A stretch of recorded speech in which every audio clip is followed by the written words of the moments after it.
Dear students, we are in the third part of the topic sensory integration therapy.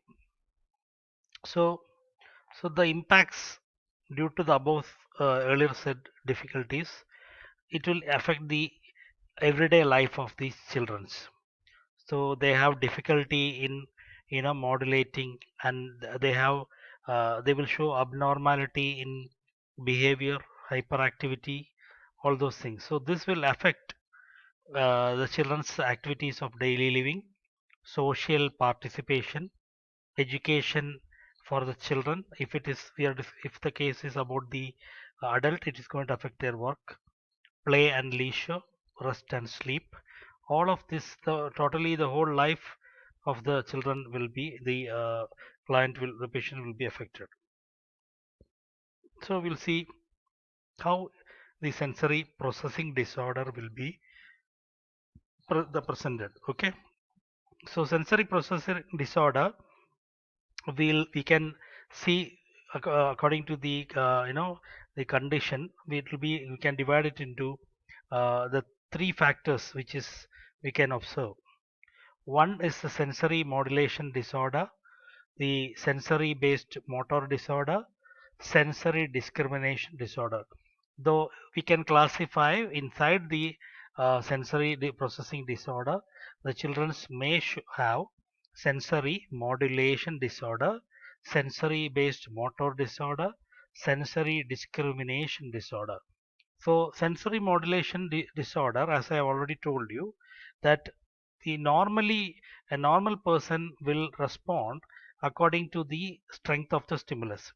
If, for example, uh, we get somebody takes a pin and pricks my hand, so what will happen is we will suddenly remove the hand from that area. But at the same time, if it is not a very painful stimuli, the response will be different. So here the sensory modulation is that, nor for a same stimuli, normal stimuli, the child will show different response. For example, normal stimuli, for example, if you are holding, if you are touching somebody, for example, touching the child's hand, normal response would be okay, maybe they will give a shake hand. If you're giving a shake hand, the child may give a shake hand. But here, uh, three abnormalities can come in sensory modulation disorder under the sensory processing disorder. Over responsivity, that is meant the child may show sudden, abrupt, taking away the hand away with some kind of over response. Under response is showing no response. We are giving a handshake. The child may put his or her hand, but will not give any proper handshake or not a good response. Sensory seeking is, if you give a handshake to the child will give a handshake. Try to press your hand very, try to press your hand, something like that. So that is called as sensory seeking. So in for example, uh, if you are some if normally when we hear a loud sound such as a thunder, sound of a thunder, lightning, or for example a car horn honking a car, so the response for people, it may differ. Some people are not afraid of thunder sound. Some people may, you know that means normally they will have show some mild response for a thunder, sound of a lightning. So but other person may even cry, like, shout, like, oh my god, something like that, like, versus thunder. So no, some other person may just show some physical response. Some persons may not show any response at all. So these kind of responses are, one is over responsivity, one is less response, that is under responsivity. That means normally somebody should show some response. Here the person is not at all showing any response to, whether it can be tactile, visual, auditory, or anything like that. And sensory seeking is the stimulation which is, actually a startling stimulation, but the children may like it, that the child may actually enjoy it. Lightning sound will come, the child may actually smile for that, and they would like to enjoy. They will again they want to hear the sound. For example, sound of a cracker, like that. So the next one is sensory based motor disorder. So here we are talking about something wrong with the sensory processing, and how it is affecting the motor activity. So the motor disorder may be postural disorder. Postural disorder is the response to a particular change in the platform, or for example some kind of the postural proprioceptive sense, there is some abnormality. The posture may be very much abnormal for these kids. The other problem is they may show is that dyspraxia. It's called as difficulty in doing skilled movement. They cannot do skilled movements such as learned movements. Skilled movements are what is called as learned movement, such as gait is also a skilled movement. So difficulty, apraxia, gait apraxia may be there. Difficulty in writing, all those kind of skilled activity. They may write, but they may hold the pen in a wrong way. They may put their book in a wrong way.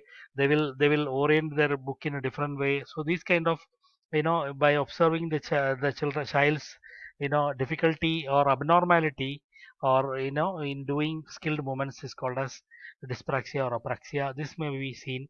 That means that when we see postural disorder or dyspraxia, you have to understand that the child has sensory based motor disorder uh, also. Sensory discrimination disorder is inability to discriminate the visual sensation from visually. We will not see one when you look outside, or when you feel when you go to a big gathering. For example, if you suddenly enter to a wedding house or into a wedding reception, suddenly you in a first stimuli, you cannot register the whole how many people are standing. It's very difficult because you may see maybe 500 people, and you don't know, it takes more time for somebody to. And some people cannot organize their visual sense when they see too much of lights and everything. So they get difficulty in discriminating. And auditory also, too much sound comes, you don't know which one to focus on. So these kind of discrimination, normally we do have. Some people have strength in that. Some people are weak in discriminating particular sensation. For example, some people they can their memory also depends upon it.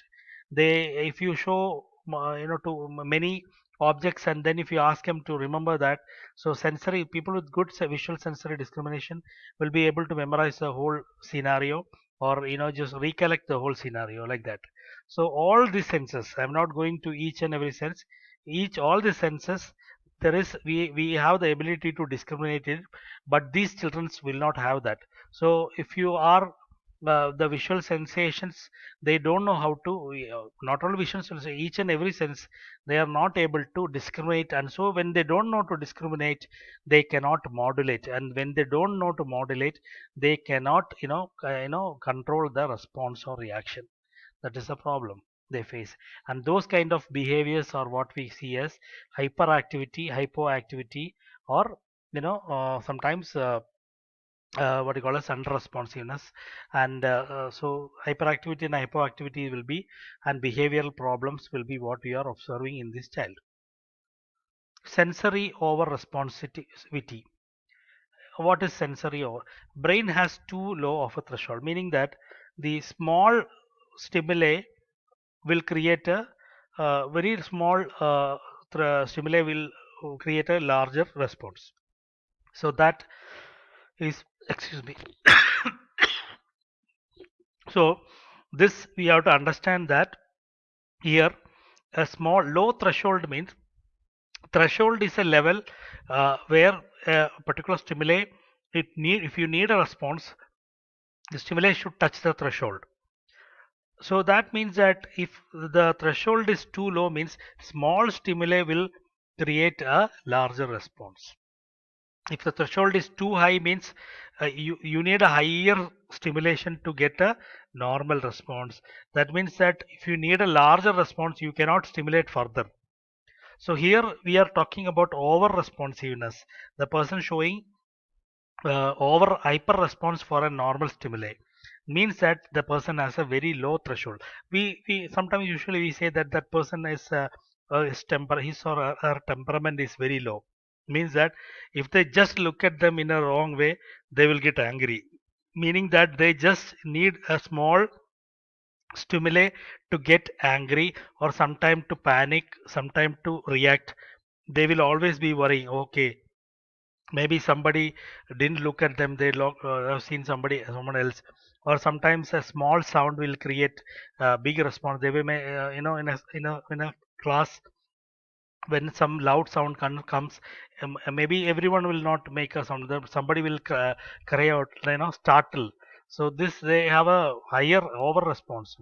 In tactile, the child or the person who is having such response, if it is they have hyper responsivity or low threshold for touch, tactile, they have difficulty in going to haircut. Barber is cutting their hair, they may feel difficult to sit. They don't like the wearing any badges or any kind of branding in the shirt, or if they wear any jewelry, they feel difficult to wear, and they want to remove it suddenly. They don't like particular type of textures in cloth. So these kind of avoidance is over responsivity, or what we call as hyper responsivity of the touch. In vestibular, slight movement may create big panic for them. For example, they are afraid to climb in a fast car, and they don't like to go in a giant wheel, or in a the what you call as this roller coaster. So any kind of mild movement may give them big severe sensation, and they vomit.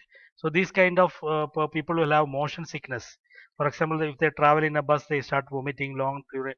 So these kind of any challenging the vestibular sense, that is a motion platform is changed, then the vestibular is of over responsivity, means vestibular sense just need a is having only a low threshold. So small vestibular sensation movement will give hyper response. Visually, the person cannot tolerate flashing of light. They cannot tolerate headlights in night, during driving in night. They cannot go to a particular party where the lights are blinking. They will feel dizzy. They cannot focus. So these kind of bright light, they don't like bright sunlight into their face. They always will try to wear some glasses or something like this kind of small. Normally people, what the people tolerate, these people will feel it is difficult for them to tolerate, because the brain is the processing, the brain is not able to modulate, so the response will be hyper. Now in sensory over responsivity, other factors, proprioception, that is joint sense and kinesthetic sense. The person does not like to be hugged or touched, and if somebody is moving their hand, somebody tries to pull them, push them, they will not like it. They don't like somebody moving their body, or touching their body. So it can also, this can combine with tactile also. So people don't like to be touched. So that those kind of, this is what we call as, they have a low threshold of proprioception. That means they will hyper responsibility to any kind of movement, joint movement, especially being moved by other people. Auditory, that is sound, they get afraid of somewhat loud sounds, and they get easily distracted. They cannot they need a quiet place. These people need a quiet place to study. If at all they hear any small sound, they will be distracted, their attention will be lost. And these people, usually the normal senses, some sound comes, loud sounds comes, and somebody is holding the covering the both ears, means if cracker cracks or thunders coming suddenly, they will close their ear. So those kind of people are a low threshold for auditory senses. They have hyper responsivity of auditory sense. Oral means they have sensation of the mouth and the, that is a palate and the tongue. So here they cannot eat all kinds of food. They cannot eat soda. They don't like soda. They are they have difficulty in using fork, spoon. If somebody they cannot eat, they, before eating anything, they need to touch it and see what kind of texture the food material is. And they, some people here we are talking about over responsivity, so they have difficulty in brushing teeth. And so now when we go to the sensory under responsivity, okay, now I think we'll discuss about that in the next part.